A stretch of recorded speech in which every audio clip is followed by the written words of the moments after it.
Hello and welcome once again to the Crabbies Changing Room Chat.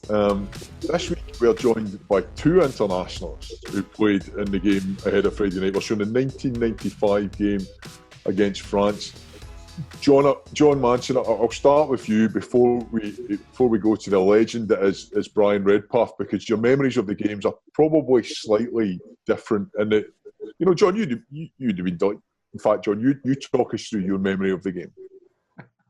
Well, first of all, I never played in it. Let's get that straight. Right, okay. I never played in the game, but I was lucky. That was my first involvement with the national team. I got, and we've spoken about this before in other chats, where on a Wednesday night, the forwards used to have a live session before the international on the Saturday, and it was, and Brush will probably go into some of the characters. It was a bunch of reprobates that were brought in to give the Scotland pack a bit of a live session. So I was brought in that Wednesday night. I worked at the side dockyard at the time, took a half shift off the dockyard, came in, had a scrummaging session, and Paul Burnell, Archie, pulled his calf. So I got pulled into the bench for that weekend. So I've got great memories. But as I say, I never got off the pine. But I remember Brush was at that time incredible player, massive part of the team, and a big part of what went on that weekend.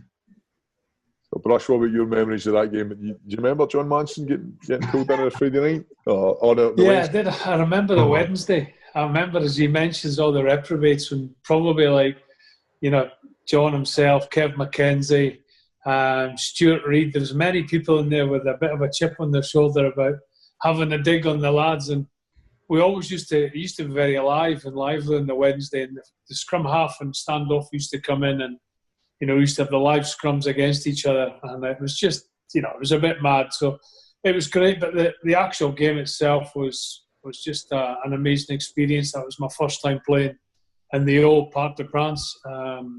People forget it was only 45,000 in that stadium then, and the noise and the atmosphere, because the whole French, I think there's been some clips of the game from coming out the tunnel, and you see the Scottish lads all pretty relaxed and not that sweaty. Then you look across the tunnel and the French team coming out were going ballistic, and that was my first real experience of it. But it was an amazing game, and I remember the score swinging back and forward, and obviously Gregor having I think it was a slide kick or something that they eventually scored off, and then Gavin saying in that game that don't worry, we'll score next, sort of thing, under the posts, and we eventually did, with a little flick from Gregor and Gavin running. I'll give him the 55 metres to score under the sticks, 55 metres, that sounds like one of mine. That was a big moment in that game, and a moment that was talked about a lot, that flick. And it lived with Gregor, probably still does, and people will be looking out for it. But you've played with Gregor many, many times. He was clearly capable of doing some special things. Yeah, he was. I played against him as a 17, 18-year-old for Melrose v Gala, and he was a big lad then for his age, and he's quick, and that was always one of his assets, his speed. But it was his freedom, how he played, was exceptional, and he could do some daft things, and he could do some things that you were thinking, where was the structure in anything he did? But he was one of the rare talents that Scotland bred as the most natural players around there, and and him playing, and then you've got the counterbalance with Craig, Chalmers as well, who was more stereotyped, but Chick was probably just steered everybody around a bit. Gregor had that freedom to play, and he certainly was a massive benefit in our team at that time. John, talk us through your week, because you must have then gone back after a Wednesday night to the Side Dockyards and said to the gaffer, I need a couple of days off and play a game for Scotland. That's exactly, and it'll be interesting to see the youngsters that watch this game, and they maybe don't realise what it was like back in that era. That was the last amateur Five Nations at the time. So that's exactly what I'd done. I was told I was on the flight the next day to France, and I drove back over the Forth Road Bridge to Versailles, went into my gaffer's office, put in my leave card and said, I'll see you Monday. And that's what I did. I was involved in the game, and then Monday morning I was back at the dockyard again, putting a ship in as a Sparky. So it was completely different times, great times as well. And another thing, in talking about Gregor and great players, the one thing for me I remember about that is I shared a room with Doddy Weir. He was my roommate, and that was my first insight into the big fella properly. And it was just, you can imagine. And he was on the bench, Brush, so he had a bit of time on his hands. Oh, no. And that's probably not a good thing for the big man. Yeah, well, I remember playing table tennis with Gregor till about 1:15 in the morning, just because we wanted to make sure nobody would go away with winning. And we're like, no, one more game. And, as you said, I left the building site in Gala Shields must have been about 4:30, 5 o'clock.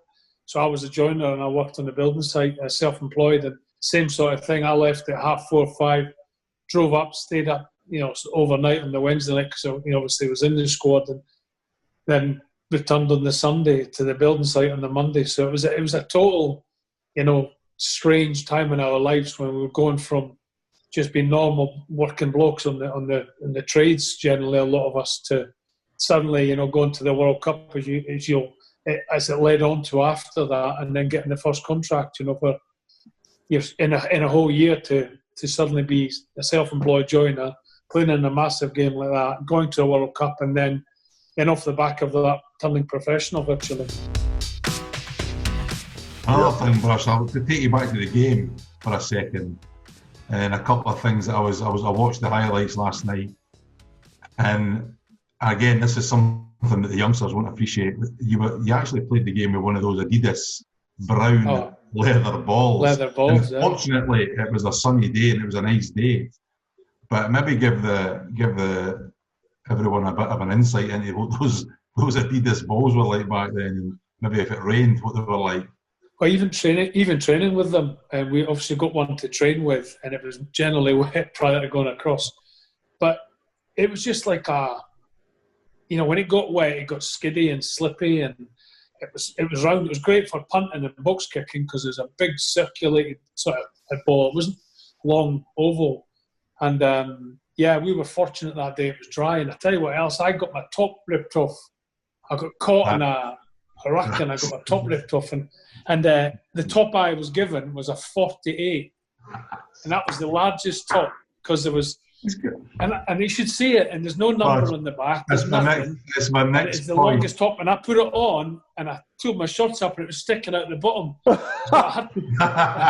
Honestly, you watch the game, and you'll see. It's my next point. I look about 10 years old. Honestly, when Santandré scores his second try, you're chasing him back, right? You're chasing him back. I'm telling you, if you'd have been wearing your number 9 jersey, you'd have caught him. It was like the Dave McLean was delighted with the parachute that I had on my back. You're right, it's massive. What can you remember about the function in France? I can remember about the plates being smashed on the chest. He used to get the knives. He used to get the knives with the really big sort of end of the knife. So, and Scott had smashed one of the new caps plate that was sat at the table like that, and it just shattered. So there was guys picking up the plate and putting it on their chest, and Scott just whacked it on their chest, and it ended up being smashed. And we're like, let's sort of hide it under the table. And then obviously the dinner itself, because obviously the French dinners were separate anyway. And I remember going back to the hotel, and I think Gavin leaned against a cabinet or something as well, with all these ornaments in the hotel, and then just each shelf just came down, smashed at the time, and Arthur Hasty was going, oh, Gav. And then I do remember the sofa being in the lift, and then sitting outside the sofa drinking whiskey like about, I don't know what time, but I remember Rob Wainwright singing, and the sofa being just as you come out the lift doors on that one floor, and all the lads were all there sitting around singing. But Friday's night's game is one example of how good the rugby was back then, and it'll be a fantastic game to watch. Brushy, it's been an absolute pleasure to get your memories on it, and you as well, John, to hear your insight into that game. So thanks very much, mate.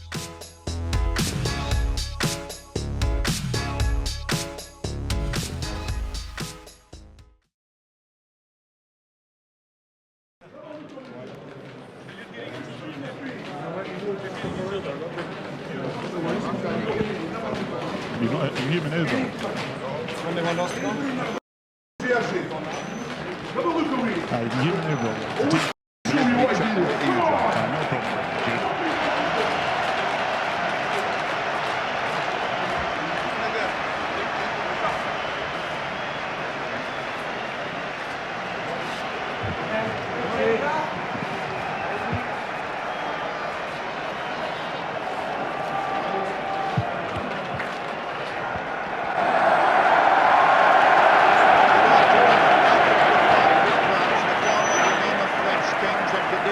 Staging the 66th match between France and Scotland. France holding a narrow lead in the series, 32 wins to Scotland's 30. And a royal occasion here, Her Royal Highness Princess Anne, the patron of the Scottish Rugby Union, is here, there with Bernard Lapassé, the president of the French Rugby Federation, who succeeded the famous Albert Ferras. And there's the scene here with both teams on the field, and in absolutely ideal conditions for fast open rugby football. A lot of blue sky above, the pitch there is firm, there's been a lot of rain, but it's firm and taking a stud. And Gavin Hastings there and his team coming across, ready for the national anthem. It's a very special atmosphere here at Parc des Princes, of course, at times intimidating, as this capacity crowd of 53,000 settle down in this all-seated, all-covered stadium, which has proved such a bogey ground for Scots.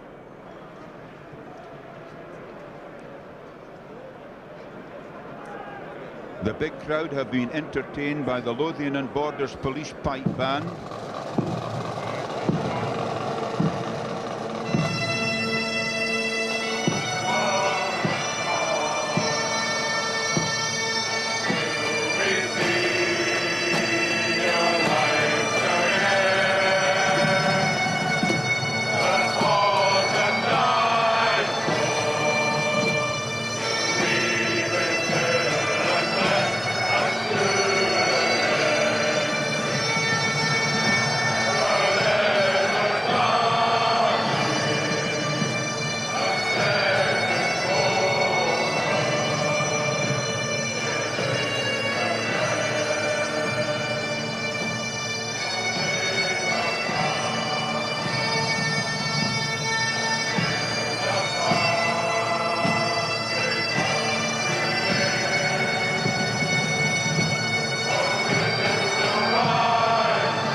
So a lot of support for the Scots here. The Royal High Minis are here. The Lothian under-16 side. The Last Wade Rugby Club are here. A 30 years arrangement with a local club here.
So a rich atmosphere all round the ground here, uniquely continental. We've had vast folk songs, we've had town bands, we've had gay dresses all over the pitch, and now we're all settling down for the start of this so important championship game.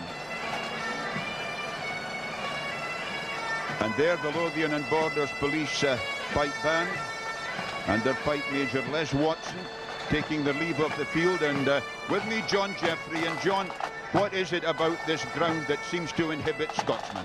It's such a daunting atmosphere, Bill. When the French come on and play at Parc des Princes, they seem to change. They turn into absolute animals, and the rise in stature, and they respond to this crowd. But despite Scotland's poor record here, it's amazing to see quite how confident the Scottish team were when they came out into pitch today. And I think that's a great credit to Gavin Hastings and his captaincy. His natural enthusiasm and confidence is reflected into this Scottish team. Well, not long to wait now. As I say, the sun shining, huge lumps of blue sky above. It is very typical of Paris in the sunshine. 13 of this French side shared in the Test Series triumph over the All Blacks during the summer. That back division can claim 60 tries in CAP internationals. The centres are partnered for the 20th time. A big, mean pack. Olivier Rouma's 50th cap. And the game has started with France kicking off, and immediately Akoshe-Berry gets it out on halfway. And the Scots were absolutely determined to put pressure, but this is Delot, the standoff half, with a beautifully angled punt, and Gavin Hastings had to travel such a long way across there. A superb kick from France to start off the game, but it was interesting, they actually had a 5-3 overlap, and France kicked the ball instead of running it, which is their natural game.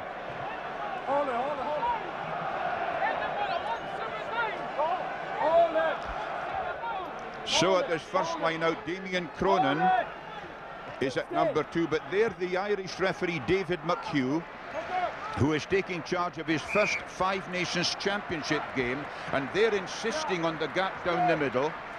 David McHugh, who did Romania versus Wales, a World Cup qualifying, first hands to it, may have been Stuart Campbell. Akoshe-Berry gets Eric Peters there, the ball was knocked forward, and France will get the put in. Peter Wright was giving a little bit of advice to the referee there. Is a great one for helping the referee, and it's going to be a brief stoppage for an injury to Akoshe-Berry, this very tall French scrum half. He's almost 6 feet, and this would be a real shock for them because he's been playing so well this season. The replacement is Alain Macabieu, who played at Murrayfield last season. But that was quite a useful tackle. I mean, obviously a pity is hurt, but it was a useful tackle in a scrum half, John. Yes, I mean, the Scots have identified the French halfbacks as one of the weak links, and they're putting a lot of pressure on them pair. Scotland's scrummage looked good there. They're actually just slightly the heavier, about a couple of pounds a man, curiously enough, although the French pack looks tremendously big. But there certainly the French scrummage held. Akoshe-Berry opening up his stance there, you would notice, and that might be a chance for Brian Redpath to harass him. There, David Thomas Michael McHugh of Ireland. And there the feed to Delot, the miss out to Lacroix. Lacroix the chip through, and it's meant for Saint-André, and Saint-André has scored. Believe it or not, his 18th try for France. He did it last season at Murrayfield with an interception, and it really was a beautiful try. 3 minutes gone. It was a lovely scrummage ball, and the miss pass opened up the midfield. Lacroix put in that perfect grubber. It was beautifully paced. And of course, Saint-André, who is still pretty quick, did 10-9 for 100 at one time. A great try. Yes, the try was made by two of the French backs coming on dummy runs. They drew the Scottish defence in, and the chip kick through to Saint-André out on the left-hand side, who went through for a very simple try. So the French couldn't have had a better start from their captain. Saint-André leading them for the 8th time. And he's got a record of 1-5, lost 2 in his previous matches. Meanwhile, away out on the far touchline there in the lee of the north stand is Thierry Lacroix. 206 points in major internationals, but he's pulled that wide. However, 5 points to 0, 4 minutes gone. It's important now that Scotland put that early setback behind them, because they set out with a game plan to put pressure on France from the start, because they thought they were susceptible in the first quarter of an hour until they settled down. So that's a big blow to the Scottish plan, but they've got to put it behind them now. And of course the Frenchman, having just been well beaten by England, got a tremendous psychological boost there. Craig Chalmers then, playing in his 39th international, practicing those dropouts for a long time yesterday. Bit of blocking in front of the ball there by Ruma. Let it come, let it come! Brian Redpath Burrows, a loud blast for holding the ball in on the floor. Peter Wright has a slight tete-a-tete there with Ruma. Peter Wright 6 feet, Ruma 6 feet 6.5. That was an excellent report from the Scots team. They got straight back in about them and rocked them out. The French have been known for standing too upright. Their body angles are wrong. They caught the ball with some illegal blocking. The Scots drove them through and rocked them out, and France were illegally killing the ball.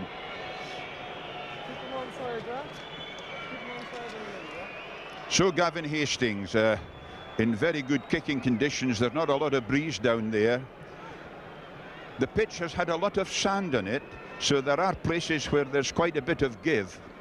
But with the sun in it, it really is in good order. And Gavin Hastings here in his 54th international match, and with 504 major international points tucked away. And he realises how important it is to get Scotland onto the scoreboard quickly after that early French try.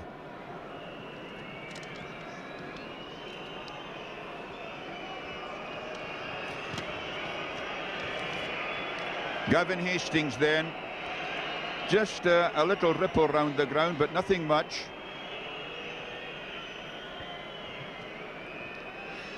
Hastings then, he struck it pretty well. The Dutch judges looked at each other. I don't think they were quite sure, but they've disallowed it. And so it stays at 5 points to 0, and they've played 6 minutes. Delow with a long restart. Gregor Townsend. The Gary Owen return. Ruma was underneath it. Great bit of play by the big lock forward. Scotland have won a lovely ball to Morrison. Nicely to Chalmers, to Jardine. Jardine held by Sella on halfway.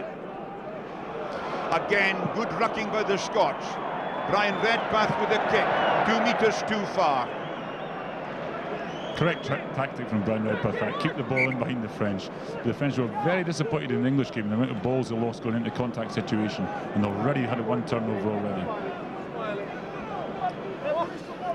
Philippe Sella is hurt, so this line out will have to wait a bit.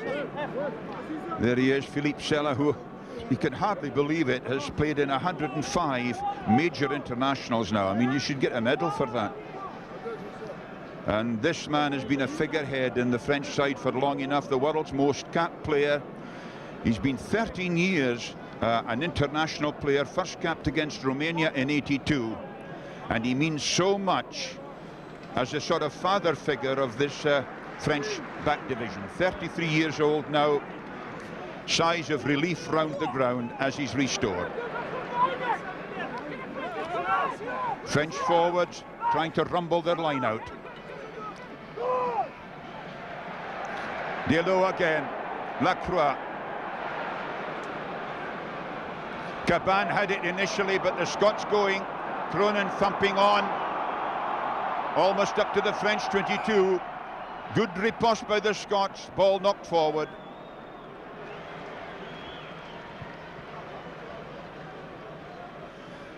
So Douglas Morgan and Richie Dixon, the Scottish coaches, have really got the players fired up for the start of this match. They wanted to, really they needed the score in the early minutes, but they're obviously not disheartened at all. Scrimmage going round and down. And interesting to see David McHugh, the Irish referee, whipping round to the other side just to make sure that Laurent Seigneur wasn't getting up to anything difficult to David Hilt. This is Delow again. And that's a very good kick indeed from the safety of his 22. And interesting to see David McHugh as Delot makes his way, well pleased with that kick. McHugh running backwards like a football referee just to make sure nothing untoward was happening in the broken play behind him.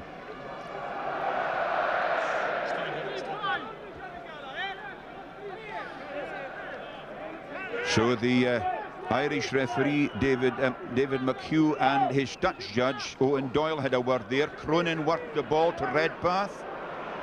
Chalmers had to really work hard there. That pass was a very difficult one for him. And of course Benetton came off the back of that line out so quickly. Yeah, I didn't see it in the camera there, but Craig Chalmers' kick landed on top of the French Prime Minister. I wonder what you were laughing at. So they're just outside Scotland's 22. Gonzalez with the throw. Taken nicely at the back there by Rob Wainwright, as he did so well against Ireland. There's the drive on by Cronin. Now Ken Milne surging onto the 10 metres line. This is good Scottish forward play. It's rugged, it's unceremonious. Redpath to Chalmers. That's a huge Garriow, and it's miles up in the air, testing out Sadourny. Sadourny didn't actually catch it. It's loose there. And the French, this is where the attack from Sella. Bernard Salle, he's knocked out by Ken Logan. And the referee decides, well, he's given the touch. I thought for a moment he was going to give a penalty where the ball alighted. But he decided it was all right. Yeah, it's good to see Scotland taking the game to them. They're taking loose ball, driving on. Unfortunately, they just lost it after the third ruck. When they're looking for the backs to run the ball, they just lost it in the turnover. Ken Milne's throw. Bruzy, the big lock forward, who's playing at the back of the line out, got that one. Akocheberry, Delot. That's a switch to Sella. Sella through. Akocheberry, the scrum half. Sadourny, the fullback. Saint-André inside to Benetton on the Scottish 22. The French with an overlap here. Charging on there, Benazi. And the knock-on by the captain. Or it might have been another score. And Scotland will be thanking themselves there. There was a clear overlap and decided to give it to the big forwards to run on. It was a waste of a 4-2 overlap where France looked odds-on certainty to score a try.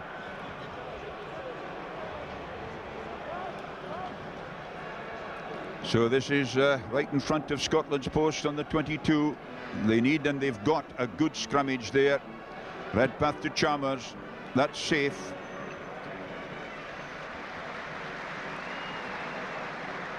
And so clearly, John, much of the Scottish plan is based on trying to upset the French fullback and his two wings.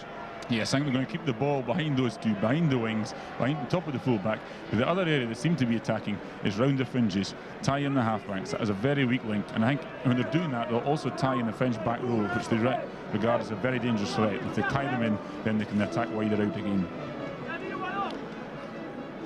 Jean-Michel Gonzalez, captain of Bayonne. In the Pyrenees, there's the knockback from the big fellas at the back, and another lovely ball for Delot. That's the kick on by Lacroix. Gavin Hastings lets it go over the goal line. No concern there. But it is alarming the amount of useful ball that those French backs are getting.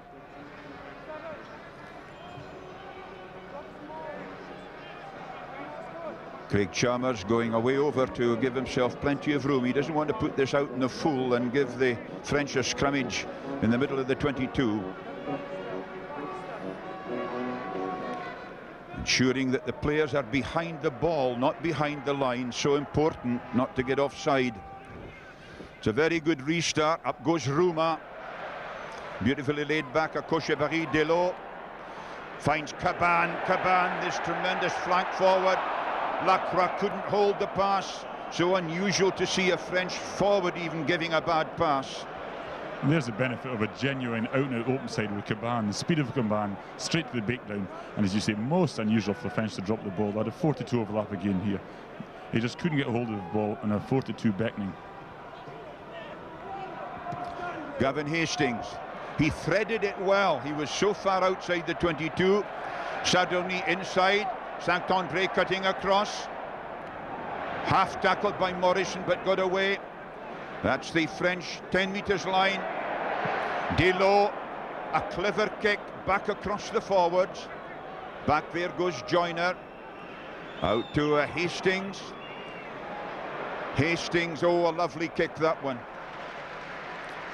That was a birler. And it had to be because Bernard Saul was waiting.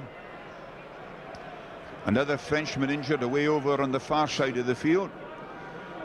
The referee, of course, can leave him to the first aid people. It's the captain, Philippe Saint-André.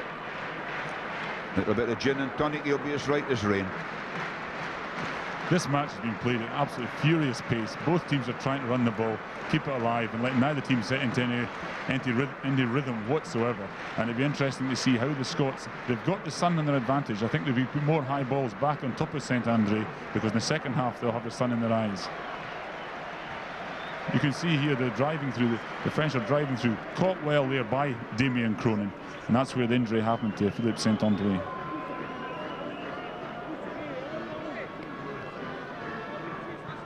Philippe Saint-André in his 42nd international. And there is Rouma in the middle of the line out for France, the huge control tower there. They've got some very big men. Benazi, the flank forward, is at number 2. He's a huge fellow too, but that was meant for another big man at the back, Bruget, the youngster, the 22-year-old, who a lot of Frenchmen reckon will be one of the true greats in another season or so's time. And their number 3 is Laurent Seigne, who's used to be a police interrogator. I must say, I wouldn't fancy being interrogated by him. No, I think the Scots are upset there because Peter Wright wrapped up the ball when he came in, and bought the scrum put and went to France instead of to Scotland. It's quite a good scrummage too, because it turned and they decided to take it away up that left-hand side. Cocheberry, Delot, Sella, the fullback in the line again, Sadourny. It's another awkward ball. And Saint-André was almost there. It really was that 50-50 ball, wasn't it, John?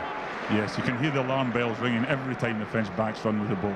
But the longer Scotland can keep them out, the sooner the French concentration will break, because they always think they're going to be scoring. So it was a nice little ball put in between the winger, in between Craig Joyner and Gavin Hastings. They weren't sure who was going to get it first. And Saint-André got a boot to it, but it came off Gavin's knee and went into touch.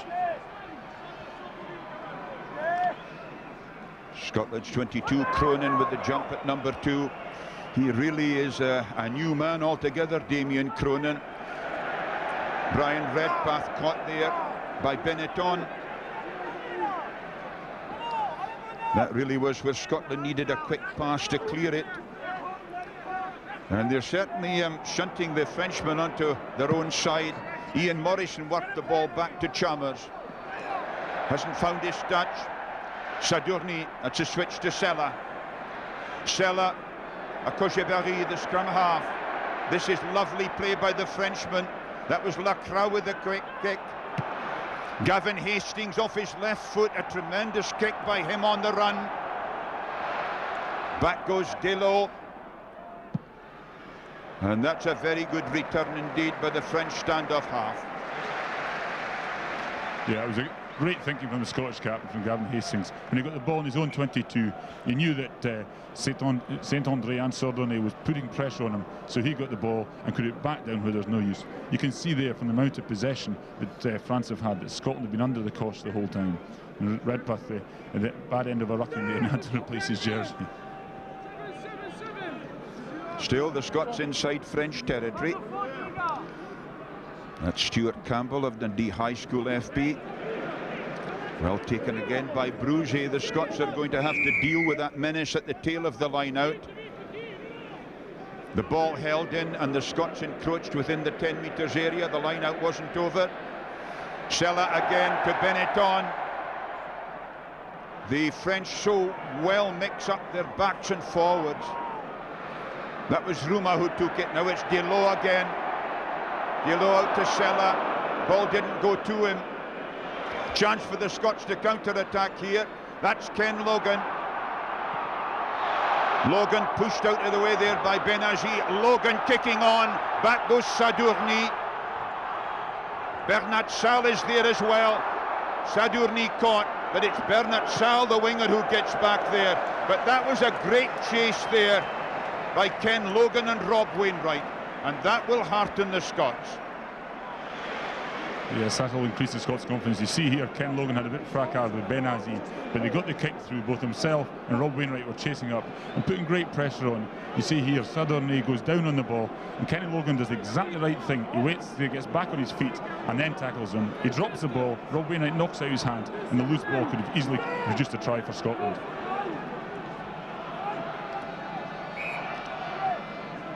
Inside France's 22, Rouma tells his players to get a bit further back to give them room. But it was knocked back by Cronin. Chalmers onto Ian Jardine, taking the ball flat. He's got well over the gain line there. Redpath once again to Peter Wright. They're 15 metres out. Redpath to Chalmers, back inside to Logan. Logan thrown down by Rouma. Campbell gets back to save, still inside the French 22. Redpath again. Jardine cutting back to the haven of the forwards. Another good ball for the Scots. Ken Milne feeding out. Ken Milne once again. But the French defence is absolutely watertight. However, Chalmers with the drop goal attempt, but the ball fell badly for him. Unfortunately, when Scotland were winning those ruck balls, all the forwards that were standing off were static.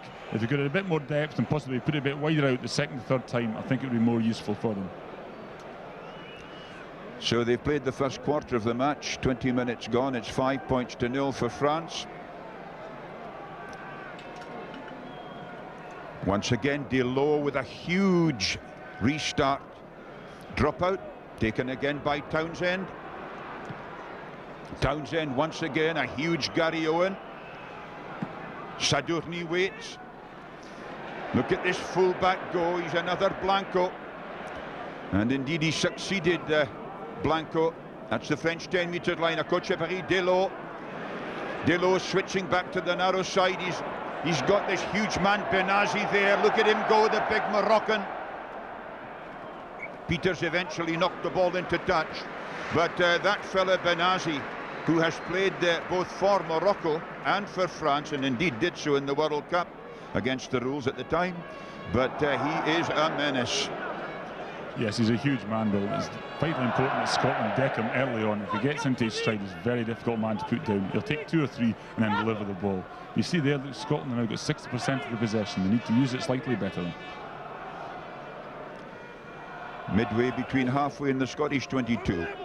Good effort by Campbell. Chalmers, Jardine once again over the gain line, trying to feed it there to Morrison, almost up to halfway.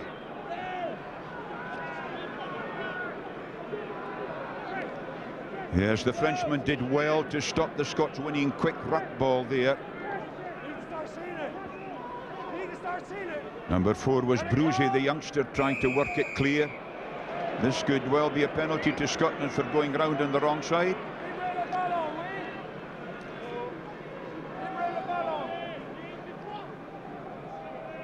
Interesting to see what Gavin Hastings decides to do. He's going to have a shot at goal, and why not? There's not an awful lot of breeze out there.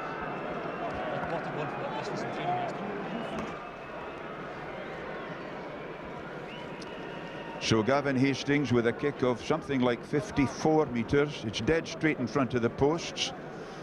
That gives you an idea of the distance. The ball is dry. The bit of the pitch where he's making his mark is very sandy. Of course, an awful lot of football played on this pitch at Parc des Princes. And that's the distance.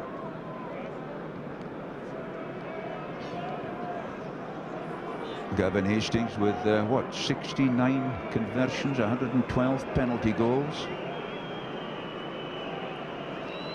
You'll have to give this one a good welly. Hastings then. Oh, he's given it a pretty good crack. It is a superb kick. That's one of the great penalty goal kicks of all time, surely. An amazing kick. 5 points to 3. They've played 23 minutes of the first half. That's just the lead they need to get from their captain. Gavin was putting them from that distance in training yesterday, and his practice has obviously paid off because he sailed over a couple of yards to spare. Now Scotland need to consolidate now and get back into the French half as quick as possible. Delot's restart. Campbell's catch.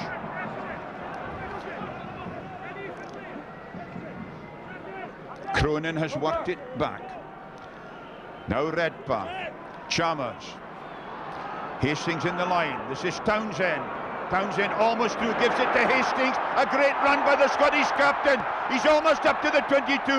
The pass didn't go to Wainwright, but taken by Morrison.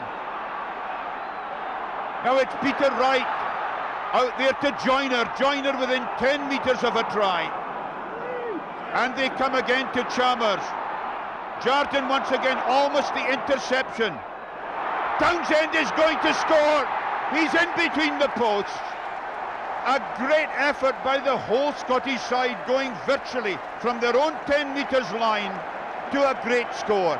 And it's the first in a major international by Gregor Townsend. He's had a couple of drop goals, and it was a cracker. This was the vital ball, and then watch for the miss pass here. That one, almost intercepted. The loose ball, and Townsend cleverly playing football with it, got a lovely ricochet. It was clever at first, it was luck afterwards. He had the pace to get there. They'll be thrilled at Netherdale about that one, John. Yes, to see here, very little interception from Sella. They went down to the ball Lacroix, and Gregor gets a slightly fortuitous bounce of the ball, but this thoroughly deserved it. He possibly should have scored 30 seconds earlier when a bad pass didn't go to hand, and it was a 42 overlap, but thoroughly deserved from the pressure and the commitment they put in over the last 10 minutes, quarter of an hour. It looks as if Thierry Lacroix may be hurt as Gavin Hastings knocks over the conversion. And so that's, 509 points for the Scottish captain, and Scotland leading by 10 points to 5. They played 25 minutes of the first half. Now will be an important time for the French team, how they recover from that, how their confidence is taking a big dent from Scotland running the ball at them. Twice or thrice now they've run at them and asked questions of the French defence. Well, there's certainly a sense of shock all round this famous stadium at Parc des Princes. Delot, and there's often what happens, you see the pressure is on, and that's his first really bad restart kick. He also was practicing that on Thursday morning at the special session. But that's what pressure does for you. This will be an interesting scrimmage. But the Scots have held. Redpath, Chalmers, trying to bounce it into touch. 1 metre too far. Craig Chalmers, who's... you can see him thump his foot on the ground there. He was so angry with the kick.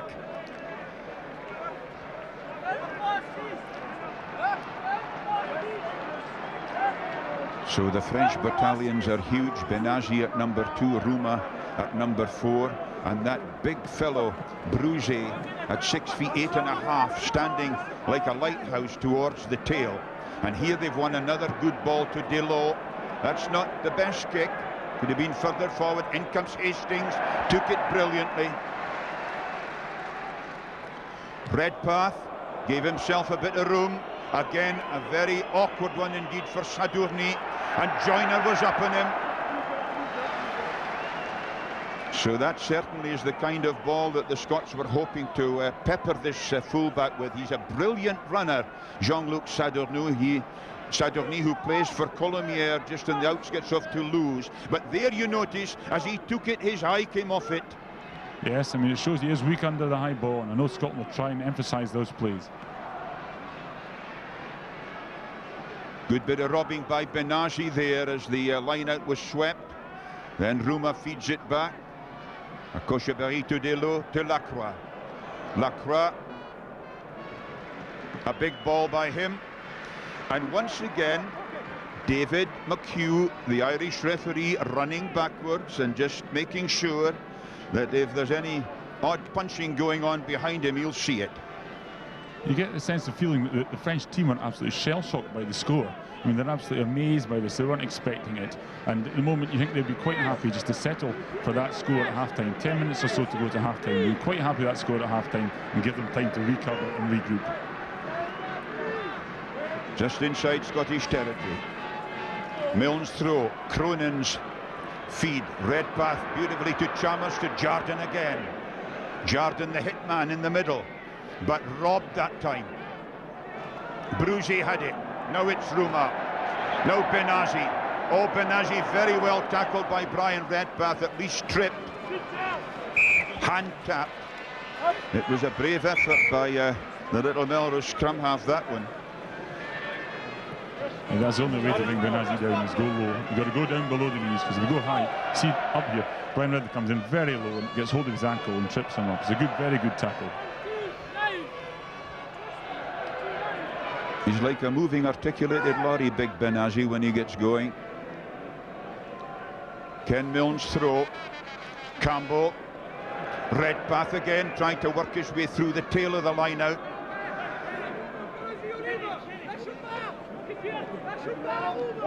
Gonzalez stands off with the Frenchman. Redpath, but handling back there on the floor. Should have got to the feet.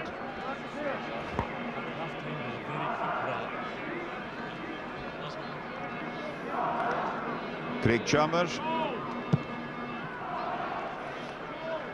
That's a big thump. That's like a kick almost in the high veld of South Africa. We'll get plenty of practice that during the summer, Bill. I think he'll be quite happy to keep it behind the French for the next 40 or 50 minutes, I'd have thought. You can see there from Craig Chalmers just how warm it is out there for the players. It's really quite a hot sun there, and of course the wind doesn't get down much into the stadium. Milne's throw, taken at the back again by Bruzy. He's proving a real nuisance to the Scots back there. Delo, Lacroix, Gavin Hastings didn't quite turn the body as usual, but it's good to see him having a real go. That's another huge Garryon landing on the French 22.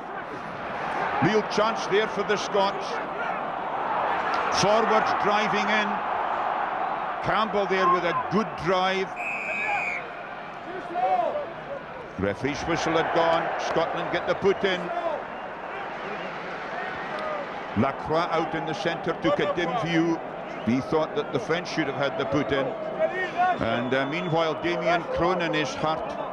Away over on the south stand side. We'll get him at the view in a moment. And the one thing the Scots wouldn't want, John, is for Cronin to go off. Yes, I know. It's a huge influence. Cronin's line-out dominance in the last two internationals, and today his experience is pulling through as well. But I think the important factor now is that this stadium, with its intimidating atmosphere and electric noise coming from the crowd, is suddenly gone quiet. You think you're at a funeral, you're at a wake, because the crowd as well as the team are shell-shocked. And it's just unfortunate that Damien's been injured here, because they could have kept all the pressure on them. You see here's France winning another ball, but it's the way they turn it around, and Scotland are playing the correct tactics, get it behind France, make them turn and keep the pressure on them. If they can keep this going to half-time, now France really worried. Damien Cronin all right. Rob Wainwright leading the Scottish pack and the vice-captain, and this scrummage 15 metres from the French line. Now the French will probably mount a big shove here, or a turn as they did there, because they'll want to exploit the possibility that Cronin might not be at his best scrummaging with that shoulder trouble. However, they've held it, but yes, the movement didn't go to hand. A bit of uncertainty there. It was obviously going to be a breakaway movement, but I think handling again on the ground, and a penalty to France. It looked a similar move to the one that Scotland scored in the second test in New Zealand when Tony Stanger came in off the blind side, but just slightly too complicated at the moment. Unfortunately, didn't quite go to hand. And Thierry Lacroix clears the danger, and they're up into the Scottish half.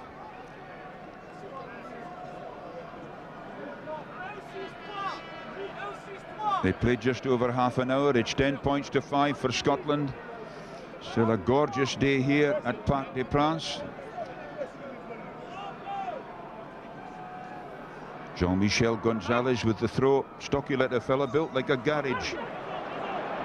Lovely ball though for the Scots, to Chalmers, to Jardine, out to Townsend. This is Kenny Logan. Logan having a go at Bernat Sal. Sadourny kept it in. And now he's maybe going to be put out. So the Scots tigerish in their following up. They really have been so lifted by those two scores. The huge penalty by Gavin Hastings and the Gregor Townsend try. Yes, I mean, Kenny Logan did well here. He wants to have a go at his opposite number, and he gets slightly outside him. He gets him by the shoulder, but Kenny still does very well to get the kick in and keep the pressure on the French. I mean, the Scots have really got the bit between their teeth at the moment. French 22. Rob Wainwright with the little nick there. Ken Milne's throw. Huge jump by Campbell. That was a brilliant effort. Now they're thinking of rolling it away, but there's just a danger of being isolated. However, it's a penalty to Scotland for holding the ball down on the ground, and Kenny Logan was ready to go with a quick one. I think he'd be shot by his teammates if he'd taken a quick one there, Bill. Scotland got the pressure on him, but Gavin's going for a goal here. But I think there's a bigger worry. Damien Cronin is looking in serious trouble. He's going to have to come off there, Bill, I think. And Doddy Weir is warming up on the touchline at the moment. So that would be a blow for the Scots. It looks like wrist damage to Damien Cronin down there at the bottom of the picture. Meanwhile, Gavin Hastings with a very tight angle to this kick, and with that very distinctive style. You notice how he crouches down and assesses the line from low down and behind the ball there. Every goal kicker has his own little mannerisms and his own routine, and here a Scottish captain intensely concentrated, because he knows that well, this would give Scotland an 8 points cushion. Gavin Hastings, it looks as if he struck it well again, and it's another beauty. He's kicking as well as he did against Ireland. 2 penalty goals and a conversion for Gavin Hastings. 13 points to 5, Scotland lead.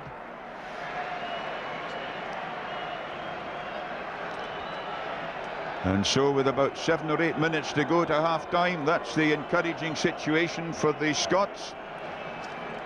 Campbell up once again. Ian Morrison was in on that loose ball, but the French have won it. Delo, Sela well tackled. Sadourny in the line. Bernat Sal, he's dangerous, but Townsend has thrown him down. French have won it. Saint-André, Delo, Lacroix, Sela. This is Benetton, this huge number 8 forward, up to Scotland's 22. Great running by the Frenchman here. And it's whether Scotland can control this ball and clear it. Gavin Hastings' kick charged down, but it's gone over the dead ball line. I think Cossaberry would be wishing he hadn't charged that kick down. He got it right on the side of the face. But Benetton, when he went through there, he ran out of support. There's a good tackle by the Scots. Here's Gavin's kick right on the side of his face. He'd be wishing he hadn't charged that down, especially when he was offside anyway. Guy Cossaberry, who's one of the biggest French scrum halves since the war, really is just under 6 feet. Bigger even than Jean-Michel Aguirre, who played scrum half before going to fullback. There's the weight of the backs. In actual fact, the Scots are slightly heavier by the programme weights. Meanwhile, Chalmers has cleared it up to the 22. You can never trust the French, Bill. So the French have cut to 2. Gonzalez with the throw. They've got Rouma up at the front there, and Benazi at the tail. It was meant for Benazi, and he cleverly went right back. He completely duped Rob Wainwright there.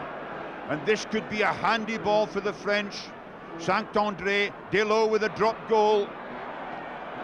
Didn't hit it right, too low. Just listen to the reaction of the French crowd. 3 minutes to half-time. 3 minutes to half-time.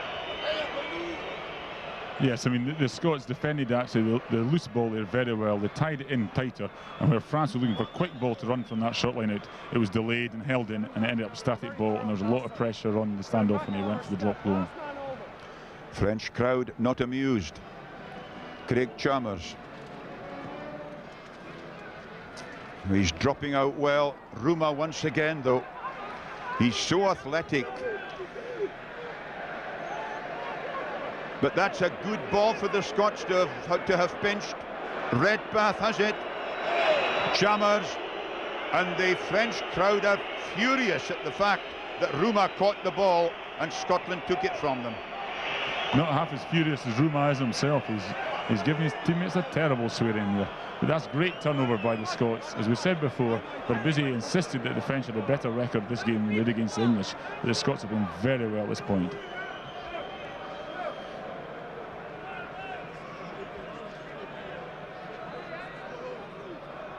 They're going for the peel. Again, Brugier took it. Akosheberry Delot. Sella. Great tackle by Chalmers in the drift defence there. That was splendid by him.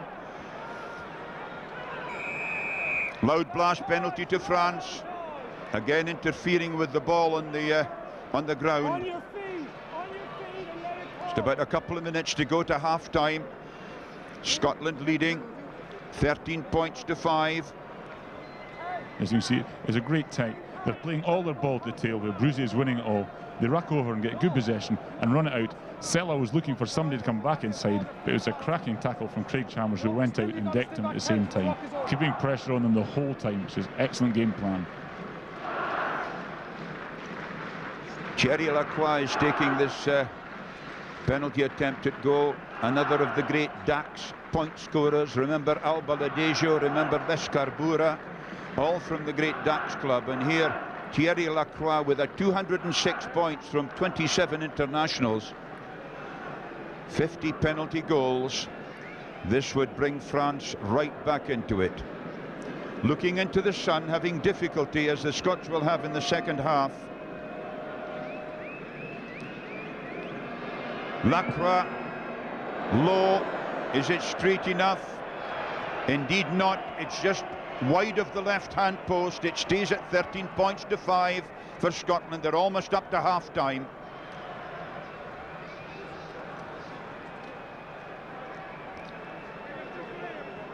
So a disappointed Lacroix. Almost into injury time at the break as Craig Chalmers hits another long one. Benetton takes it this time. Wainwright was in with the first tackle and tried to prevent him working it clear. Scots forwards are certainly taking it to them very unceremoniously. Fed back from Gonzalez Delot.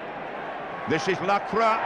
Lacroix, who's so quick, gets support inside from Sella. The feed on there to, of all people, Laurent Seigne, the tight head, prop forward. Akosheberry once again. Delot. Back goes Ken Logan. Logan so cool to Gavin Hastings. I don't know whether the captain was amused by that or not. And another stoppage for another injury to a Frenchman. The referee's whistle has gone for half-time, in fact, and it arrives with Scotland leading by 13 points to 5, having scored try for try.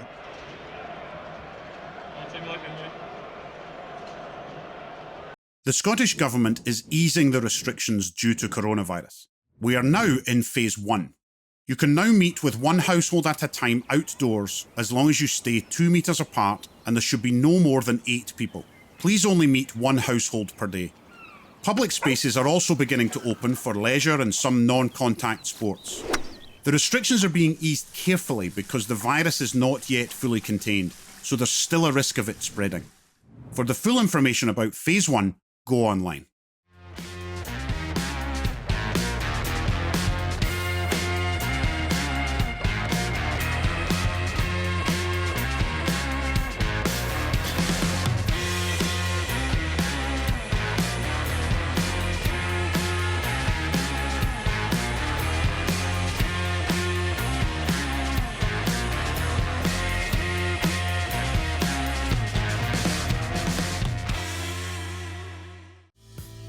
So I'm no longer playing for the Scottish national side, but thanks to BT and Scottish Rugby, I'm able to virtually rejoin the Scotland national session during the Guinness Six Nations.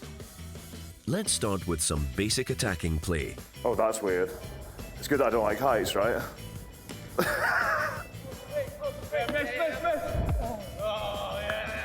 Expect Hugh Jones to throw in a switch. Henry, get across here. Oh, that is weird.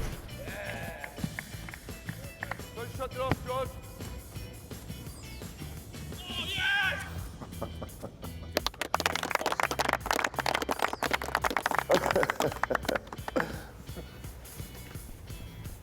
That's very lifelike. It's a little bit unnerving to start with, and actually understanding you can look around and stuff, but it's a very, very unusual experience, but really fascinating to be part of that.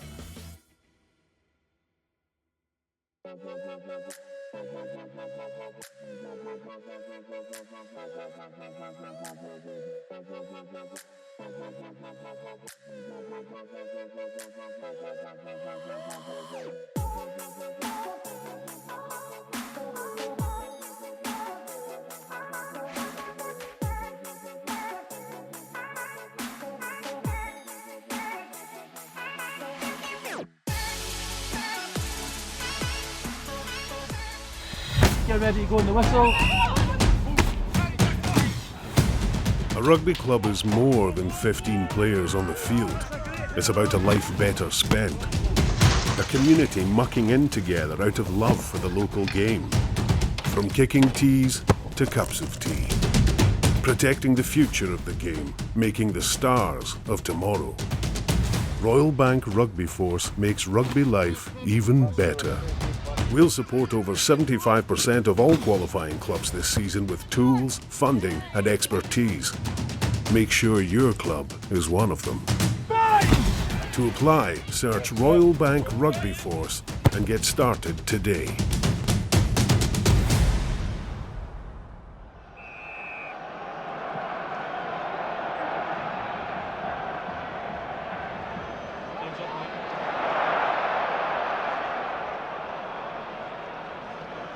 And the news from Parc des Princes is that Doddy Weir has had to come onto the field to replace Damien Cronin in the Scottish Crumman line-out, and that Scotland have kicked off.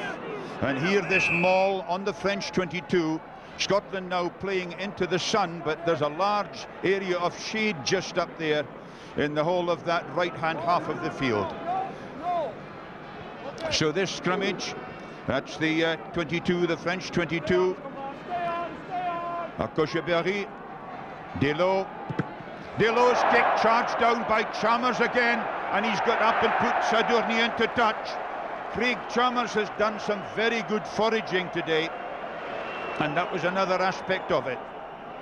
The Scots really have got their tails up at the moment. Straight from the kick-off, Rob Wainwright got ball, and then from this resulting scrum, Craig Chalmers charges the kick down well and recovers well to put the follow-up tackle in as well. They're keeping the pressure on. This is a very vital 10 minutes for the Scottish team. And a vital throw for Ken Milne. Ken Milne there in his 34th international, the second most capped Scottish hooker of all time. Great jump by Doddy Weir. Chalmers. Townsend going right into the mincing machine there, though. However, the Scots should win this one. Straight back. Chalmers changed his mind. Ken Milne going. Thinking of the drop goal. Brian Redpath again to Chalmers. Long one to Gavin Hastings. He tries the drop goal, and it's just wide. Referee was a bit behind, but he had a good angle on that post, the left-hand post. So a very exciting and important passage of play here. Lacroix, again the huge dropout. Craig Joyner goes back. Knew he was outside the 22, going to have a run, but he maybe wasn't quite aware of what support there was there, if any. Laurent Senya had a dite at Doddy Weir. Couldn't quite get up that distance. Doddy Weir, of course, on for his 25th cap and giving Scotland a Very important line-out option there. He's at number 2. Wainwright got hands and prevented the ball being cleared, but it was a penalty for going over the offside line. Yes, Andy. 3 Andy. So David McHugh of Ireland, they're keeping a very tight control in the game, which so far has been played in pretty good temper. Lacroix is going to have the shot at goal. He's done some tremendous scoring for France, and of course he was the guy who scored the try against Scotland 2 years ago. But there you would see Bruzy again has been the troublemaker, as it were, at the back of the line out, and Eric Peters was the forward who got away in front.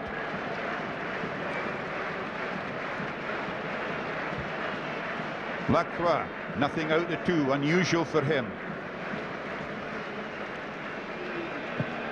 Lacroix then trying to keep it fairly low, but it's wide and too low and over the dead ball line. So it stays at 13 points to 5. They played over 3 minutes of the second half.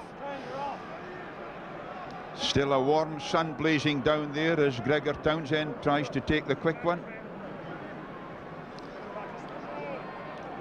And once again, Craig Chalmers making sure nobody gets offside. So important, little points like that. Another good restart. Ball pinched by Morrison, but it was knocked forward. Peter Wright on this side of the front row. He's got a kind of supporters club here. A half of Last Wage Rugby Club are here, and he has a close affinity with them. All at the Scottish training yesterday. Akosheberry, Delo, Sella, Sadourny, Saint-André. He is so strong, but held there by Joyner. The French captain took some knocking down there. It's another lovely ball on to Benazi. Benazi thundering on 2 or 3 meters out. Great chance here for the French as Delo goes. Got himself cut off. Good tackle by Peters.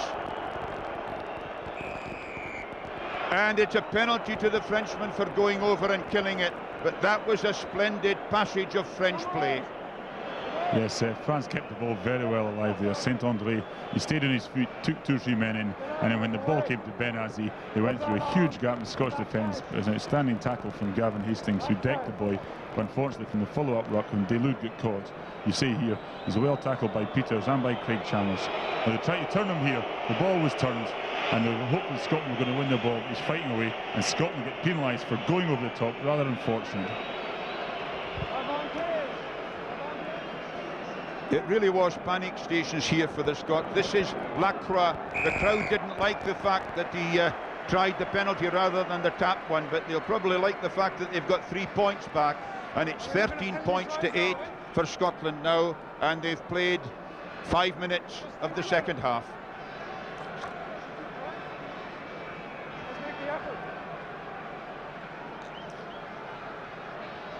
You could feel anticipation in the crowd now, expecting France to cut loose. It's now imperative that Scotland keep the ball behind the French, and more importantly, keep the ball in the French half. Don't try anything silly, just keep it behind the French and keep them under pressure the whole time. Chalmers' restart. Benazi couldn't hold it, neither could Bruzy. Scots trying to work it, and it looks as if they may have won a decent ball. Brian Redpath trying to prize it clear. Chalmers could have been a bit further forward. Hardly gone over the game line, that one. Sadourny was in there for France. And there are players being thrown out of the way all over the place. Fellas who are a good bit away from the ball. French upper body strength showing there as Delo clears. It's a very good kick by him. However, Gavin Hastings still has it. Again, it could have been a bit further forward for more momentum. Bruzy went up for it initially, and then Califano tried to get it. That's the French 10 metres line.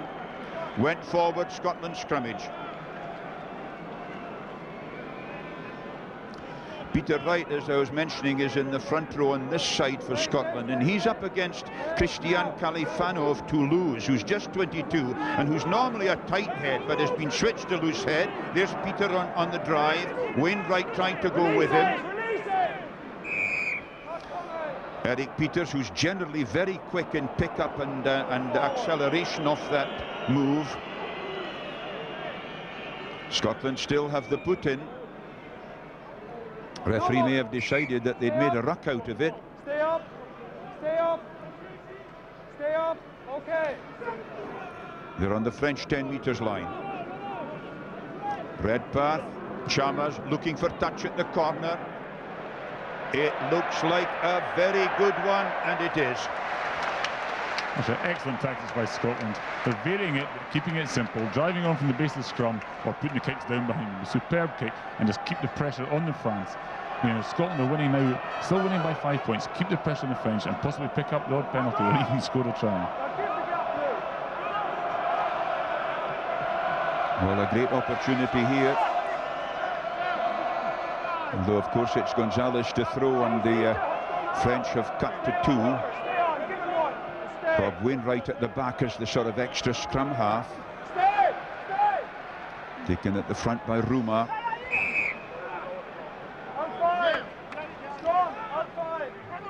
Certainly with that shortened line out, it gives the Frenchmen really all the options of movement, of deception and so on.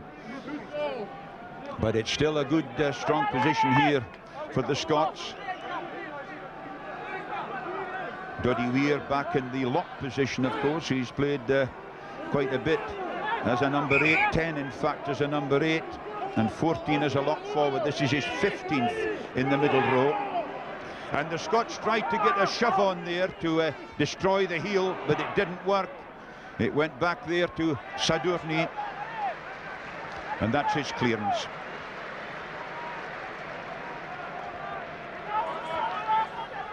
Now Craig Joyner is drifting across into midfield as an extra centre, so clearly with Doddy Weir there, giving it to Ken Milne. And the Scots had anticipated maybe a longer throw and the ball going out among the backs. That's Califano, the Toulouse front row forward, who, as I say, has switched from tight head to loose head for this match, and the Scots thought they might be able to put a bit of pressure on him. Benazi is a very useful fellow at the front. Sadourny had to hurry with that one. But the French have inched their way up to their own 10 metres line.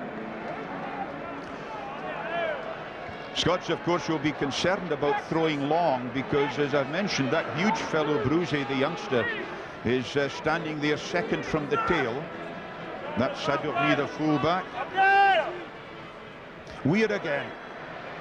Redpath, Chalmers, missed out to Townsend. Hastings, the chip kick through. Gathered in there by Sadourny. Back there goes Gavin Hastings. In there to Townsend. Townsend could maybe have gone a bit further. Saint-André has it. Now he's really dangerous. So is Ruma. Good tackle by Chalmers. Benazi thundering on. But he's thrown down by Wainwright. Good ball for Delot. Sela. Sadourny. Ken Logan was across there for the Scots, but I think Sella's suggesting there that Sadourny should maybe not have kicked, should have taken it on. So the French kept the ball alive here. Ruma, good tackle from Craig Chalmers again.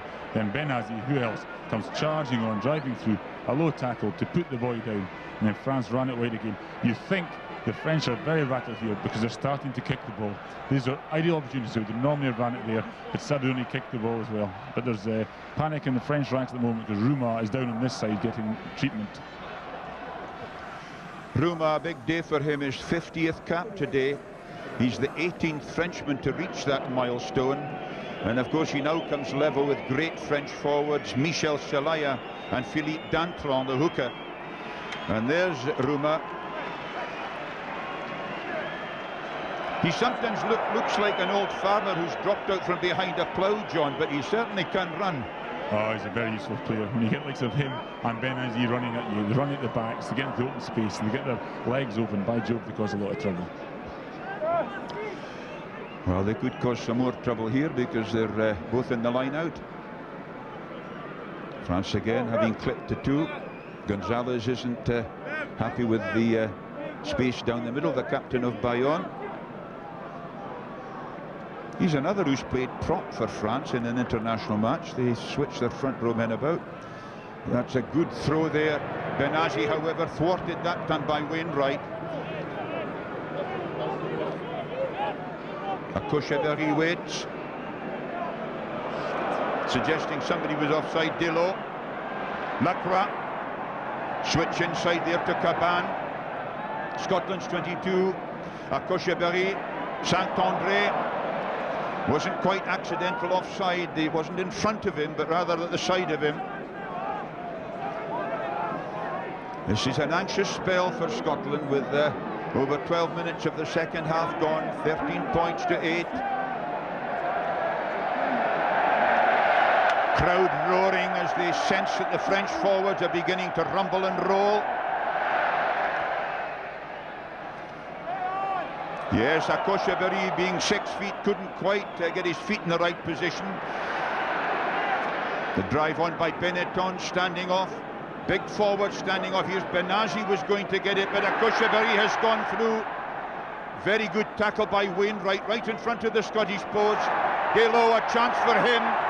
Trying to link up to the man outside. Bernard Sal was there. Sadorni, the fullback, was in as well. So was Lacroix. But great covering there. Eric Peters with a very important tackle for the Scots. They're only about 15 metres out. A superb defence from the Scots here.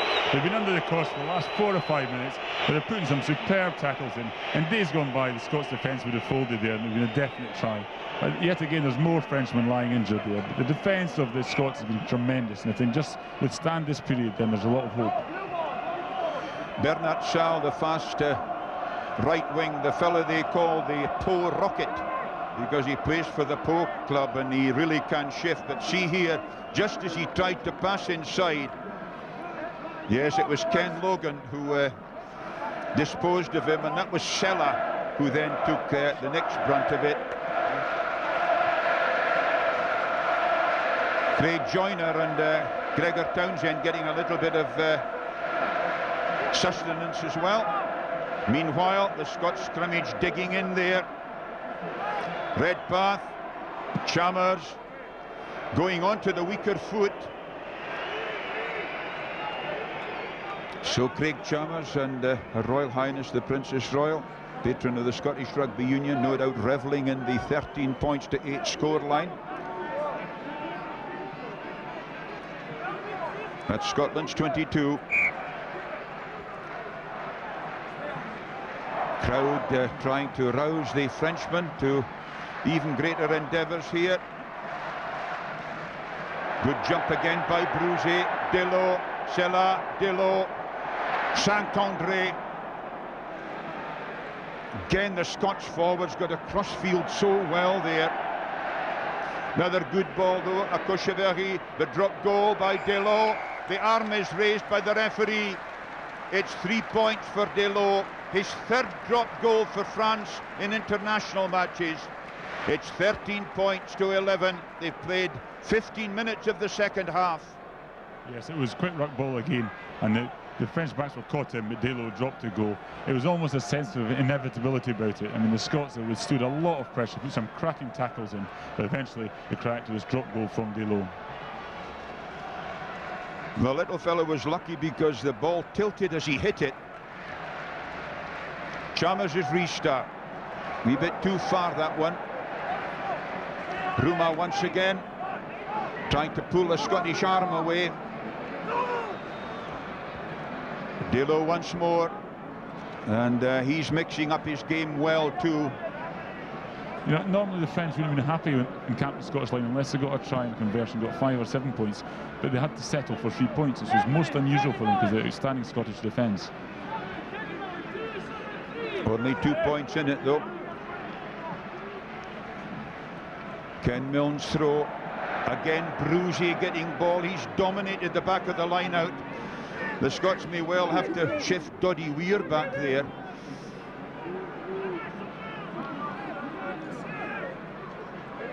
Kocheberry giving some help to the referee, suggesting that maybe a Scottish hand was over the ball. Gonzalez feeds Kocheberry.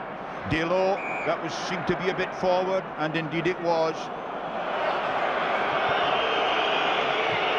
Not a very popular decision with the French crowd there. You see, he got his hand through. That was Sella once he got the ball over Delo. There's another Frenchman injured on the far side. The Scots did very well in that last maul. It was actually David Hilton who stood on his feet quite legally, quite correctly, and smothered the ball, smothered the French attempts to get quick ball back. You have to be a brave man to referee at Parc des Princes. Townsend going. Gavin Hastings, the kick through. Logan was up there, inside the French 22. But the Scots have been penalised for encroaching again. Benetton, the big fella there, and Delo was in on that as well. Good to see a little standoff half and such a frail-looking creature in there doing that kind of work. Lacroix's kick. Not the best he's ever done. They've played 17 and a half minutes of the second half, 13 points to 11. Scotland, who haven't won here since 1969. That is, haven't won in Paris since 1969. They've never won in this reconstructed stadium, right, since 73. 11 defeats in a row. Delo once again. Lacroix. This is Saint-André. Joyner went for him and put him down. So Joyner getting himself into the game. Yeah, it's good to see Scotland still taking the game to France. They're not inhibited or intimidated by them at all, both in defence and attack. It's very aggressive defence, the Scots here. They're not giving St Andrew any time to run it in. Last year at Murrayfield, they gave Kenny Logan a terrible time. This time, Craig Joyner's keeping up on him here. See, they flattened him there. It's good pressure from Scotland. Ken Milne's throw. Benazi knocking Weir out the road, but Weir got into a lovely position. Townsend going on to Morrison. There's a chance here as it goes to Jardine. And that, I think, was Joyner, the right wing over there. Now this is where the Scots would want to win quick ball and switch it right. And here it comes. Chalmers, Townsend.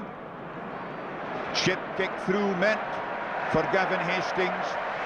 But it's still a useful touch. Still a very useful kick. I mean, unfortunately, they didn't have the overlap. He saw the gap, put it behind him, turned him, and it gets France back down into that panic situation again. 5 or 10 yards from the line, and anything can happen in this panic situation. It also was a lovely bit of deception by Doddy Weir there that completely left Benazi out in the cold and won Scotland the ball at the line out.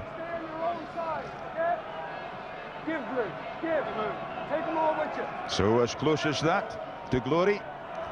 Perhaps. Eric Peters has moved up to the front for Scotland, but the French had a good tight pack there. Drive through Redpath, was it this Redpath now? They're within a couple of metres. Peters with it now, but that was forceful French forward play, however, along to Chalmers. Ian Jardine going. Redpath once again. Gavin Hastings. Hastings to right to Joyner. Good tackle by Saint-André. But the French were offside. It's a penalty to Scotland. Once again, John, I saw your heart leap there almost when Kenny Logan was going to take a short one. Yes, I mean, we're up in that position. Let's be happy with 3 points. Garden's kicking well. He just missed one earlier on, but it was just a very close decision. We keep the pressure on them. France get very easily rattled, and they were starting to get their tails up. Scotland under a lot of pressure. You see here the French were definitely offside. When Gavin got the ball, here's Peter right outside centre. Passes on to Joyner, who unfortunately takes it very statically. Although he's tackled, he tries to keep the ball alive, and Peter right back in like a wing forward saving the ball there. But the referee had already spotted him for being offside. A very nice little take and give, however, by Peter Wright there, which is another aspect of his game that certainly has come on this season.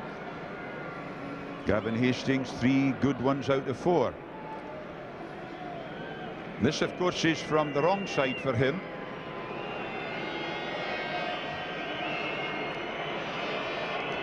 Gavin Hastings then, as we go into the last quarter of the match.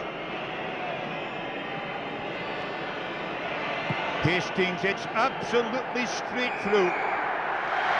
He really means so much to Scotland with his kicking those days. 3 penalty goals and a conversion. It's 16 points to 11 for Scotland. 21 minutes of the second half played.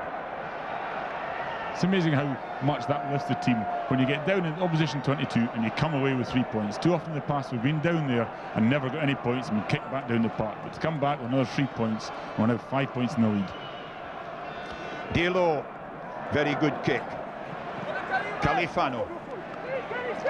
Well tackled there by his opposite number, David Hilton. However, Delo once again. Lacroix, Sella, super tackle there. In comes the fullback, Sadourny. The kick through, meant for Bernard Sal. Ken Logan had trouble with the bouncing ball. Scots, though, got back in numbers. Rob Wainwright especially back there. And they've one good ball to Chalmers and he's cleared it. So that really was magnificent retreat running by the Scots, John. Oh yes, I mean that could very easily have been a try, and in the past it certainly would have been a try. But a great defence from the whole Scottish 15. Everyone's getting back and putting their tackles in. Kenny Milne got back there and saved it as well. In fact, he's picked up an injury because of it. But I mean, the incisive running there of Sadourny when he came into the line, he put the wee chip kick through. But Kenny Logan, although he fumbled the recovery, the rest of the team were back to help him out. Thing about Sadourny too, John, is that he came in straight and at pace. Yes, the French have been trying to run the ball across the park, and he changed the angle, as you say, came in at a different angle, straightened up and at pace, and that burst through the first line of defence. And once you're through the first line of defence, then anything can happen. Okay, lads, let's go. So they've about 18 minutes of the match left. It's 16 points to 11 for Scotland. Last win in Paris was 1969, 6 points to 3. Jim Telfer's great try. Are they going to lay this Paris bogey at last? Gonzalez's throw. They're going to peel out the tail, but it's taken by Caban. Caban is so quick into his running. Inside Scotland's 22. Akosha-Berry goes. There's a wide gap there and there's a real chance here for Sadourny, the fullback. The referee's arm is raised. It's a try. Sadourny, the fullback, is the scorer. His 5th try for France in internationals.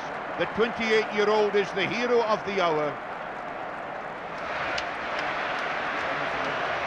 It was a lovely move. Akosha-Berry, who's done nothing at all in the way of attacking. The miss pass to Delo and Gavin Hastings a bit high. Sadourny's try. Yes, it was a result of a change of direction. It was quick ruck ball, and the Scots all came to defend the open side. They went blind. It was actually a 4-on-1.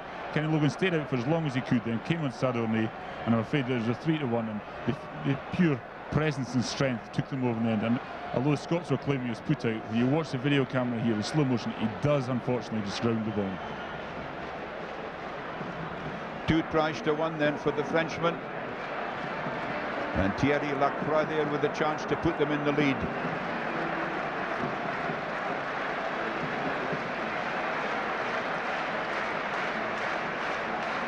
Clapping from all round the ground as Lacroix hits it. High enough, far enough, but wide. It's 16 points all. And now this is a real test of Scottish character. You know, they've been on top for the whole game. You see the try again, here he is, coming like, right, and it was a 4-2. He could have passed to 2 or 3 different people there. And it went to Sadourny and he cut inside Gavin. There's Kenny Milne getting across, put a tackle in again. Dexham unfortunately scores.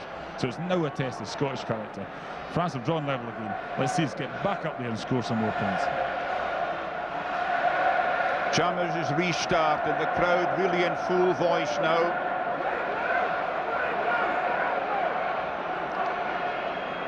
Akosha-Berry. Bernard Sal won it back to Delo, and that's up towards halfway. The last draw between those two countries, of course, was in the World Cup. Remember the 20 points to 20 when Matt Duncan got such a vital try for Scotland? But there have been, what, only 3 draws in 66 matches between the countries.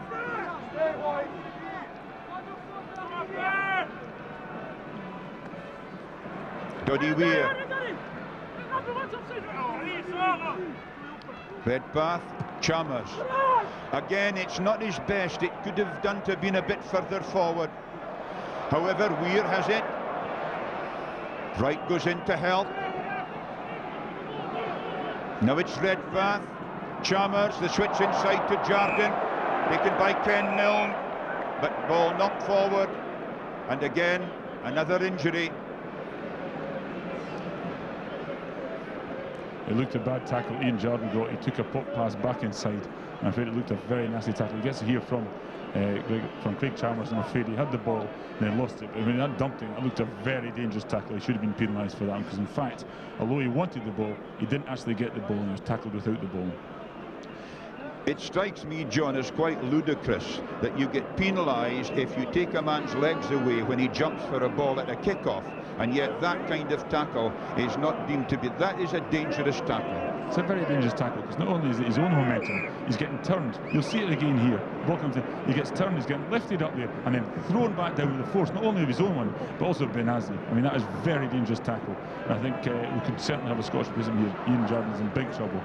There's a Scottish doctor coming on, which is a crying shame, because today Ian Jardine's been outstanding. Every time he's been criticised for being very limited, but every time he's had the ball, you see it again here, he comes in, he's not expecting a tackle because he doesn't have the ball, which makes it doubly dangerous. It's lifted there by Benazi and then dumped down. There's terrible force getting thrown onto him there. It's not like a wrestling one when he's shown on the canvas.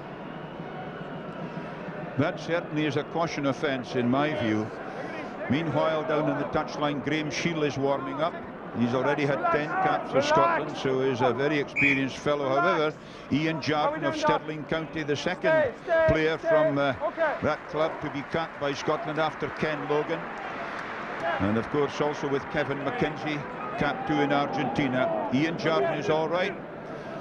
This is on the French 10 metres line. Yes, but Jardine, every time he's had the ball today, he's come back in at an angle, straight line up, and got over at the game line and given the ball to his backward forwards. He's had a cracking game this afternoon. Akoshabari is standing off, knowing that the signal had been given for the French loose forwards to take it away. Now they've got it. That was the fullback Sadourny, Bernard Sal. Back inside to Rouma. Drive on by Califano. And the Frenchmen really are stepping up the tempo a bit. Yes, but it was Doddy Weir that intercepted the ball there. Doddy's come on, he's won 3 or 4 line-out balls, and he's also been involved in open play. He's got a lot to prove. He's desperate to get his place back in the Scottish team, and he's showing it in his performance since he came on at half-time. Inside Scottish territory, they've played 28 minutes of the second half. It's 16-all. Gonzalez with the throw. Califano rumbling round the tail to sweep. Scots backs are absolutely flat with the rear feet. But the forwards have battled so well for ball today. And the French really had a long while to get that out. That's Delot once again. He may have put it out on the full, indeed he has. And the little fella getting a bit of stick.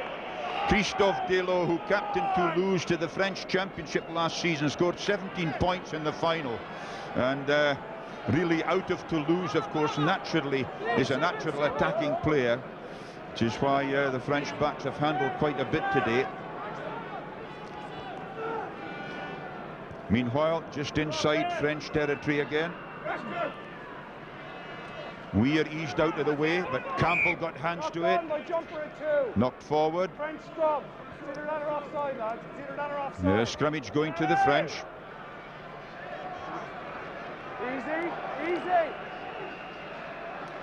That's a very squat French front row. They really aren't big fellows, sort of 5'7", 5'8", 5'9" dimension. Akoshabari waits, but again the pick up by Benetton, trying to drive first before they feed it back. Delot once again, that's the Gary Owen. Up comes Sella, Gavin Hastings takes it. One of the great strengths of Scotland's captain is his ability to get up off the ground and take a ball like that under all kinds of pressure. Scotland with the put-in. Yes, Gavin caught the ball from a high kick, so despite the fact that it goes to ruck or it stays on wall, because he caught it from a kick, is a Scottish put-in. Here you see him again, you're going up full of confidence. Up he goes, catches a great catch, and Sella is almost half past him before he gets the ball. Great inspirational lead again from the Scottish captain. Chalmers, Townsend, he's got a big boot, but Saint-Andre is back there, running over halfway. The feed out to Sadurni. Sadurni, great tackle by Hastings. Saint-Andre is going to score again. The French captain has brought the crowd to its feet, and it was a tremendous score. Another marvellous try, his 19th try in major internationals, and that really is a killer blow. It was the run out from defence that did it. Sadurni first of all, and Saint-Andre who cleverly looped him. Now watch, he knew that there was pursuit here. Indeed, but it was too late. Ian Jardine couldn't quite tap his heels. Typical French try, Bill. It came from a loose kick. Scotland didn't find touch with a kick, and they ran it straight back. It was a 2-1. As you see, it was a clever looping round by Saint-Andre. Sardoni, they put a dummy in first, passed it to Saint-Andre, and Ian Jardine, try as he might, he was actually catching him and tried to go for the tap tackle and just missed him. It was very unfortunate, but a very good French try yet again. Sadurni was so aware of exactly what was on from beginning to end, and he really has played a captain's part. That's the third try for France in this match, to one by Scotland, and it just shows you if you don't kick really well to them, they'll take it back to you. About 8 minutes of the match left. Thierry Lacroix, one penalty goal only to his name in this match.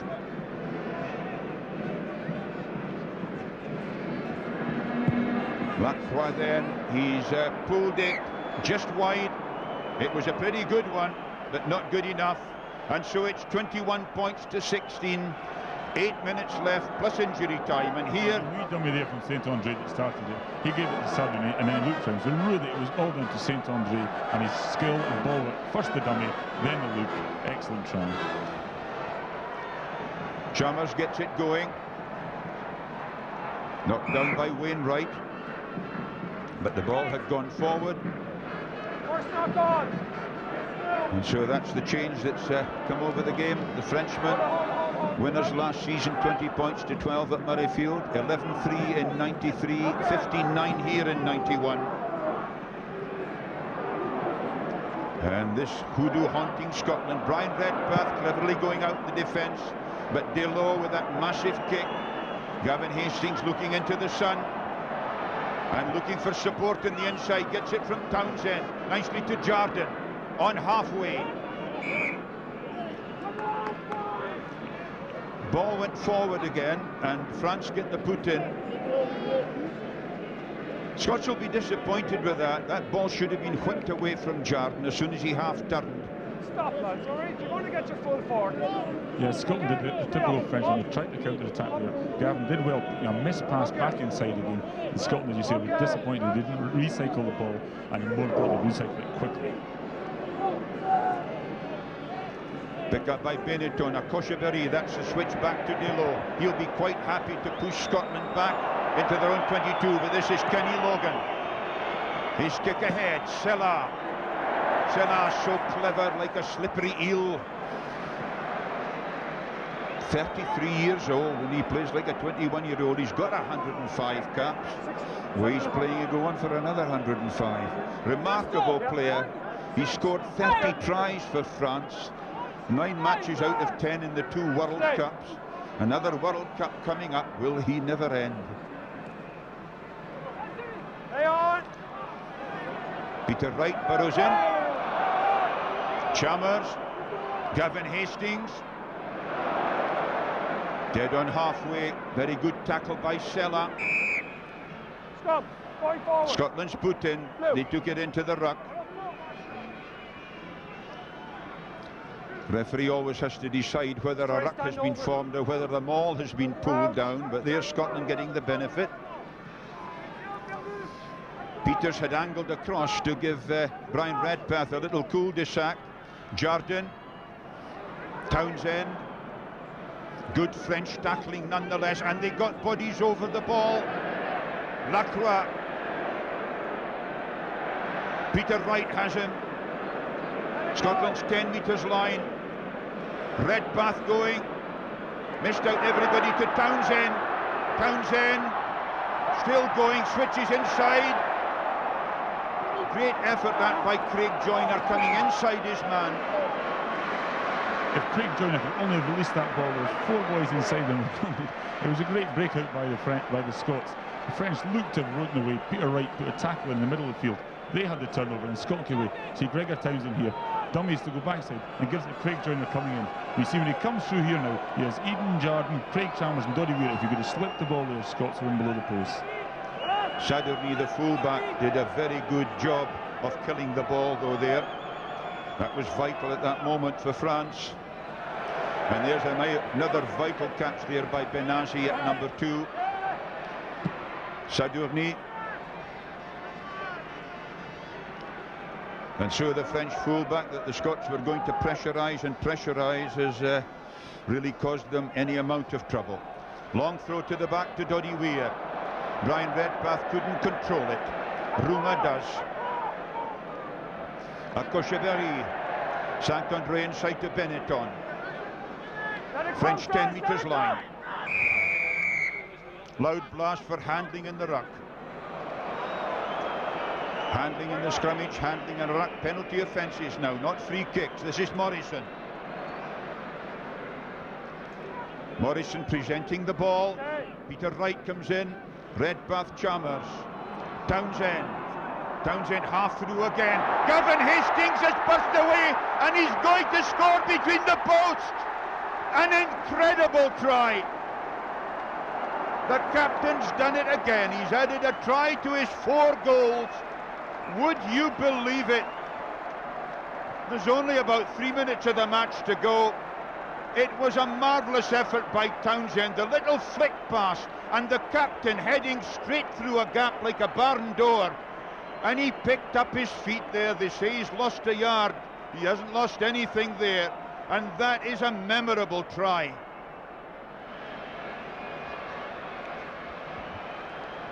(21-21). The goal kick to put Scotland into the lead. Thoughts perhaps of the World Cup, and yet in 80% return today. He had a great day against Ireland. He's having a good one here. Hastings then, bang, straight through. What a superb try, Ben. And it was only, you thought Greg Townsend would come and said, only, look at the way, the skill here, keeps it in one hand, flips it back inside to Gavin here, who comes back down through the middle again and scores a cracking try. What a fairy tale this one's been written about. You couldn't have written it better if you had. Now, 2 minutes to hold out, and I say hold out by coming back down to him. But look at Gav's determination to get there and put Scotland in the lead again. 18 points for Gavin Hastings in this match. And once again, the pressure getting to the Frenchman. The restart kick there by Delot. Didn't go the 10 metres. 2 points in it. Just over a minute of the match left. And that's one of the few collapsed scrummages today. And that's been a healthy sign in the match. But healthier for Scotland is that another 20 seconds have drifted away. Back and easy in. Up high, all right. Up. So there's a lot of singing in the background, French and Scots. Flower of Scotland echoing there. Up. All the Scots here. The French, well, if they've dropped the scrummage, that's a penalty offence, but this in fact is a free kick. Brian Redpath taking his time. The Scots want to make sure they get the signal right and don't make a guddle of it. Ken Milne. Redpath. Morrison. Not quite sure what they were on there. They needed a kick deep, and there it is. Chalmers with the chip kick. Back there goes Bernat Sal. Up there quickly was Ken Logan, and he's got the full back as well. Good following up by him. Her Royal Highness the Princess Royal with Bernard Lapassé, the president of the French Federation. Sadurni is highly agitated at being so attacked by Ken Logan. That's the French 22. I make it that we're into injury time. 23-21 for Scotland.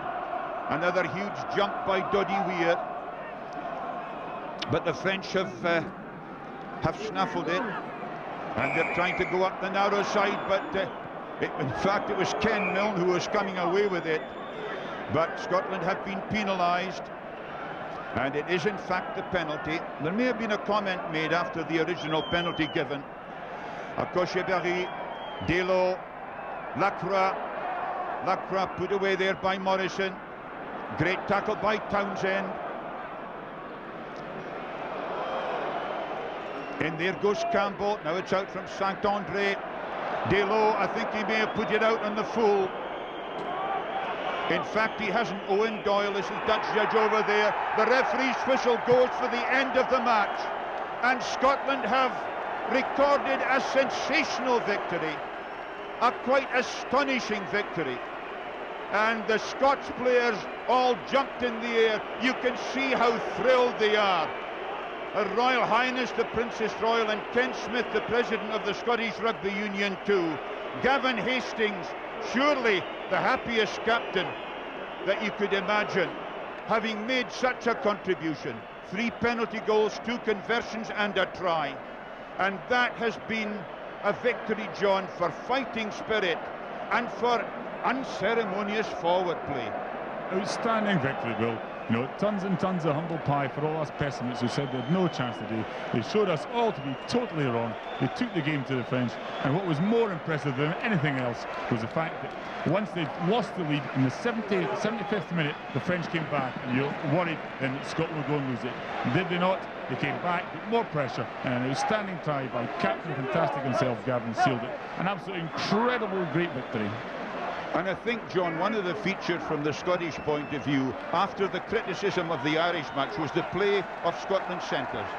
Yes, I mean, that's where we've all been saying there should be changes and bringing your Tony Strangers back. But there'll be no chance of that now. I mean, they're outstanding. Ian Jarden did the right stuff. He brought the ball back in. He kept it alive over the gain line, and Gregor Townsend was playing off him. Outstanding victory from all the ones from number 1 to number 15.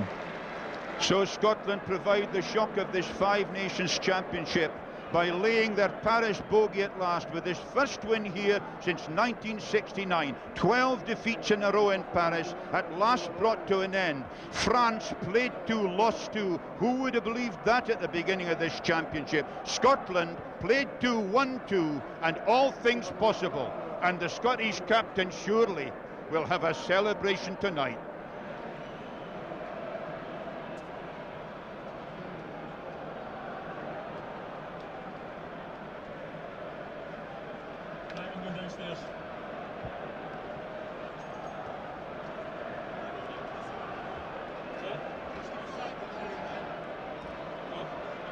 Well, he's answered this critics too.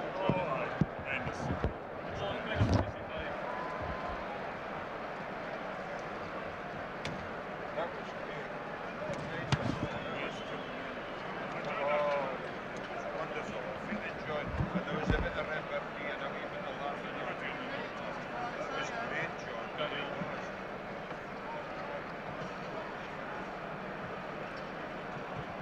That's a goes who thinks Scotland will beat France then. Who was the only one with his bloody hand up there? J'ai dit hier soir à mes amis, hands up those qui pensent Scotland battu français. Je suis solo. So, les autres. Tonight, money. Tell them that my camera was down there on the pitch full time. So you're... You wait here. I'll wait here.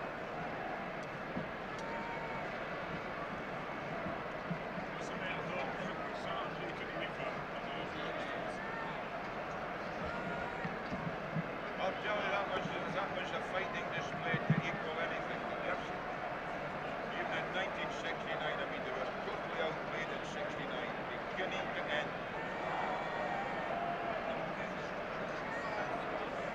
And Jim Telfer was having his chat at half-time, and Scotland had been slaughtered, and there was 3-3 or something. I mean, he's had to said, is he having a deep talk or a service of thanks to me?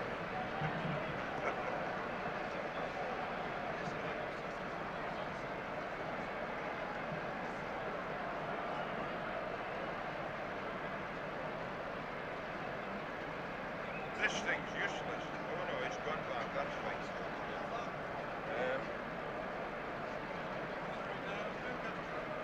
Yes. I've been bloody scared in Cardiff and kicking him now.